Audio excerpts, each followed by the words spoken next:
आज आपको शेयरों के मूल्यांकन के बारे में, स्टॉक्स के मूल्यांकन के बारे में कुछ बताना चाहता हूँ। कभी भी किसी निवेशक को ज़्यादा महंगे शेयरों में निवेश नहीं करना चाहिए। महंगे का मतलब ये है कि जिन स्टॉक्स का प्राइस टू अर्निंग मल्टीपल ज़्यादा है। कोई भी शेयर महंगा है या सस्ता है तुलनात्मक रूप से इसका फैसला होता है उसके प्राइस अर्निंग मल्टीपल से, P/E, ऊपर तरफ price divided by earning per share. अगर हम बहुत ही ज़्यादा महंगे प्राइस टू अर्निंग वाले शेयरों में निवेश करेंगे तो वहाँ से हमें वेल्थ बनने की संभावना नहीं बहुत कम है। अगर हम किसी ऐसे शेयर में निवेश करते हैं जिसका कि P/E 80, 90, 100 या 150 है, तो इसके ऊपर हमें फ़ायदा कमाने के लिए यह आवश्यक होगा कि वो जो कंपनी है जिसमें हम निवेश कर रहे हैं वह अपने कारोबार में, अपने प्रॉफिट में एबनॉर्मल तरीके से ज़बरदस्त ग्रोथ करे, और ऐसी क्षमता बहुत कम कंपनियों में ही पाई जाती है। तो इसलिए हमें यह निवेश करते समय प्राइस टू अर्निंग मल्टीपल का ध्यान रखना चाहिए कि ये बहुत ज़्यादा महंगा ना हो। शेयर का जो मूल्य है, जो उसका एब्सोल्यूट मूल्य है, चाहे वो 100 रुपये हो, 2000 हो, 4000 हो या 10,000 हो, इससे कोई फ़र्क नहीं पड़ता। कोई शेयर महंगा है या सस्ता है इसका पता चलता है उसके प्राइस अर्निंग यानी मल्टीपल से।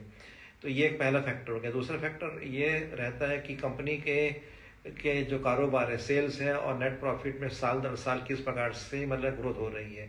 ये अच्छी खासी ग्रोथ यानी होनी चाहिए, कम से कम 15 से 20% की ग्रोथ होनी ही चाहिए। इसके अलावा एक और तीसरा फैक्टर रहता है रिटर्न ऑन इक्विटी। कंपनी अपने नेटवर्थ पे कितना ज़्यादा रिटर्न कमा रही है। कम से कम 18-20% का रिटर्न उचित माना यानी जाता है, और उसके ऊपर हमें यानी जितना भी रिटर्न हमें मतलब प्राप्त हो जाए, ऐसी अगर कोई कंपनी मिल जाती है तो वो मतलब अच्छी होगी। तो इस प्रकार से रिटर्न ऑन इक्विटी और कंपनी के सेल्स और प्रॉफिट में ग्रोथ दोनों को एक साथ लेकर के हमें यह देखना पड़ता है कि प्राइस टू अर्निंग मल्टीपल हमें ज़्यादा ना देना पड़े। लेकिन इस प्रकार का जो मतलब दोनों हाथों में यानी लड्डू लेने वाली बात बहुत ही मतलब कम यानी होती है, और यह स्थिति जब मार्केट में बहुत भयानक तेजी से गिरावट आती है तभी ऐसे स्वर्णिम अवसर, गोल्डन चांसेस अवेलेबल यानी होते हैं।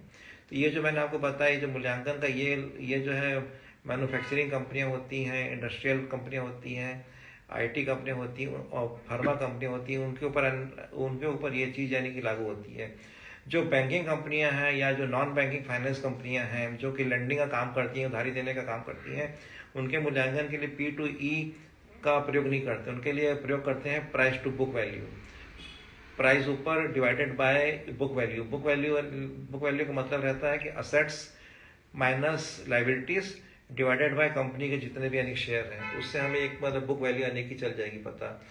तो अगर कोई बैंक या नॉन बैंकिंग की फाइनेंस कंपनी काफ़ी अच्छे ढंग से ग्रोथ कर रही है, अपने बिजनेस को ज़्यादा अच्छे ढंग से ग्रोथ कर रही है, और उसके अलावा उसका जो नॉन परफॉर्मिंग असेट्स है, मतलब उसके ऐसे वाले लोन के जो खाते जो कि डूब गए हैं वो कम हैं, तो उस कंडीशन में प्राइस टू बुक 5, 6, 7, ये 5 से लेकर 7 तक का जो मूल्यांकन है प्राइस टू बुक का, ये फेयर माना जाता है। और जिन कंपनियों की ग्रोथ कम है या ग्रोथ ज़्यादा भी है लेकिन जिनका कि NPA काफ़ी ज़्यादा यानी कि बढ़ चुका है, तो उनके लिए मतलब 1 से 2 तक का प्राइस टू बुक वैल्यू यानी कि प्राइस टू वैल्यू उचित मानते हैं। तो इस प्रकार से आपको अलग अलग प्रकार के जो अनेक सेक्टर होते हैं उनके लिए अलग अलग प्रकार के पैरामीटर आपको यूज़ करने पड़ेंगे। बैंकों और नॉन बैंकिंग फाइनेंस कंपनी के लिए आपको प्राइस टू बुक वैल्यू, और बाकी कंपनियों के लिए प्राइस टू अर्निंग रेशियो, उसको आपको यूज़ करना पड़ेगा। इसके साथ ही जो नॉन लैंडिंग कंपनियां हैं जैसे बैंक और NBFC को यानी कि छोड़ करके अगर हम देखें, तो उसके साथ में आपको रिटर्न ऑन इक्विटी को भी एक महत्व यानी देना पड़ेगा। धन्यवाद।